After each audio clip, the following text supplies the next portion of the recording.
Roll call. Newscaster and spies on him all the time. They tell us that. And I agreed to do a search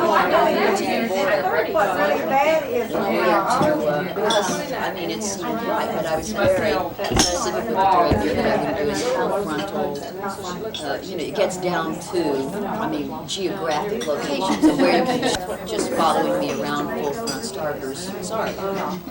And so they agreed to that. Once we got on the set, it became a different matter. They tried to bully me into doing And that's what I wanted, because I know how these guys can. Oh, they tried to humiliate me in front of the crew, calling me a TV actor. I was just, this is private. He had rewritten the scene. You'll see. He had rewritten the final scene. Spread my legs, grab Andrew Stevens' arm, and start stroking his arm. Are you kidding? It's the only time in my life I've ever walked off the set. I got to major because I would do this scene. I said, you should give it to me. See how far you get. You know, it's like, I couldn't believe it. But when I get you on the set and they start twisting things up and trying to humiliate you, and a lot of girls who aren't as, stubborn Texans as I am, hated sex. I said, there's not a scene like that in the movie. I mean, it's a 2.5-hour movie for CBS. They can't put that on the air. So he goes back to them. Well, they wanted to put some nude scenes in for foreign distribution to release it as a film. And they were demanding nude scenes. It's just it's just your back. Using just my back. How is your shape? Thank you. Because the way and the angle and the lighting, all that makes a big difference in how something reads. So he says, this idiot producer made the mistake of saying to me, he'd already said this more scenes. Not only for me, because by then I'd signed my contract and they knew I wouldn't do nudity, but they had things like George sticking his hand down my waist. I said, George is not going to do all this stuff. George is not going to do these two small parts. And for all 4 of the women, they had written these nude scenes, and 2 of them were so graphic. You would, I mean, the language, when a woman crawling around on all 4. Well, it wasn't going to be television in this country, but I mean, this is the kind of thing they put to you is, do it or you're off the picture. And for me, they needed my name to make the deal with CBS, which is the only reason they came back to me. But for the 2 girls who were playing the lesser parts in England, if I hadn't held out and the director hadn't held out, so thank God our director stood by us too, because they could force you to do it. With my scenes, there wasn't nudity, but there were other. Pressure came not from the director, from the producer, the writer, the producer, the moneymaker, the ones to get the money. The bottom line. And it does after a while. Because they never ask the guys to do it. I mean, yeah, it's always.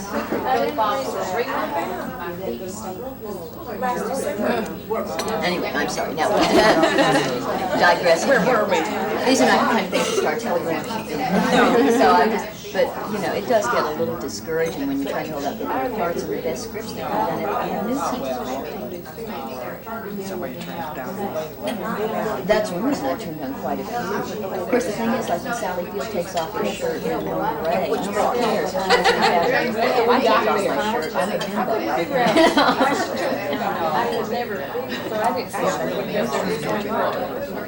I'm not going to ask for any deep, dark secrets or anything like that. Just some things that I think people would be interested in. Okay. One in particular, if you're rolling, okay. Oh, wait. Yes. Don't pick your nose while you're on camera. Snip, snip. You have obviously played, for the most part, bad girl roles as the bitch in many, many movies, series, that sort of thing. It's often common with soap opera stars to have their public life take on the private life take on the aspects of that character in as much as the way people feel about them. Mm-hmm. Have you found that to be a problem? Oh, not as much as you would think. I mean, it's kind of funny. People seem to like the characters that I've played. So even when I was working on Search for Tomorrow and things, I never got hit over the head with purses like some ladies did. People would come and say, oh, I love what you're doing. Oh, it's, and they would carry on. So it's always been kind of fun. At the same time, when you walk into a room, it does take about half an hour of people sort of scrutinizing you, waiting for you to do something terrible before they finally start realizing maybe you're not going to. she's really not like that, that sort of thing, right? Kind of leading out of that, what are the chances, do you see any roles in the future that might help you move away from that stereotype or from that evil image? Well, I've been trying very hard to get away from just glitzy, bitch kind of parts. So last year, I had done a play off Broadway last year. Then I did a thing that was on recently called Time Bomb, where I was a bad guy, but at least it wasn't really a glamorous bad guy. I've just been trying to do anything to change the image a little.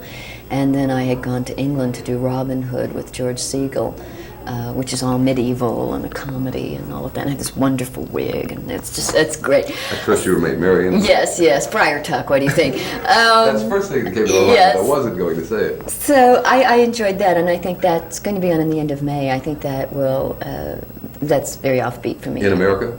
Mm-hmm. But then I just did a pilot, which for Len Goldberg for ABC, which if that sells will be sort of right back where I was before. The main thing is that she's very funny, which I liked. I had really sort of sworn I wouldn't do anything like that. And I really didn't want to do a series again, but then Len sent me the script. And it's one of those scripts you think, and you start reading it, and you just can't put it down. And she's funny, which I liked. I always thought Constance on Flamingo Road had a lot of humor, which I tried to play up. And some people saw it and some people didn't, apparently, but I sort of always thought she was very campy anyway. But this lady really has some good one-liners, and so I'm looking forward to that. Any idea what the chances of success are? I think very good. From what I've heard in LA, but of course nothing is ever sure in Hollywood. So I think it will probably be on next fall. I understand you've also changed the media of late, that you have ventured into the print world. Yes, Fairchild the author now. Yeah, that was really fun. That's been a bit of a hard time the last year trying to write. Are you actually doing the writing? I mean, it's so common for someone in your position. No, to have someone I'm doing the ghostwrite. writing. When I first, they approached me to do this beauty book. First they approached me to do an exercise book, and I said, Jesus, there are so many exercise books. Let me write about something that I know, because I know how I transformed me. So this is something I feel like I could communicate to other women. And so they figured an actor can't write, so they gave me a ghostwriter. So I dictated all this stuff. I spent all this time and telling her all these stories, and then I went off to England to shoot Robin Hood, and I figured when I came back, after weeks of dictating to this ghostwriter, that there would be a wonderful manuscript, and I'd make a few revisions, and that would be it. And when I got back, I started reading it, and she'd missed the whole point. I mean, it was just... I called Simon & Schuster up and I said, I'll give you your money back, but I won't put my name on this. So then I started rewriting it. I said, if you'll let me write it. So then I wrote it. And then just as I was finishing the last chapter, I had to go to New York to promote something, and the whole manuscript got stolen out of my hotel room. Some souvenir hunter took the whole thing, I guess. I left to go do some interviews, and it was on the bureau, and I came back and it was gone, and there's like 8 months of work gone. So I had to start all over again. So I started, because it was the only copy I'd been writing while I was traveling, and everything was sort of freehand. I hadn't transferred it yet. So that was bad news. So then I ended up writing the whole thing and turned it in February. On the books, on the bookshelf soon, or? I think probably in October.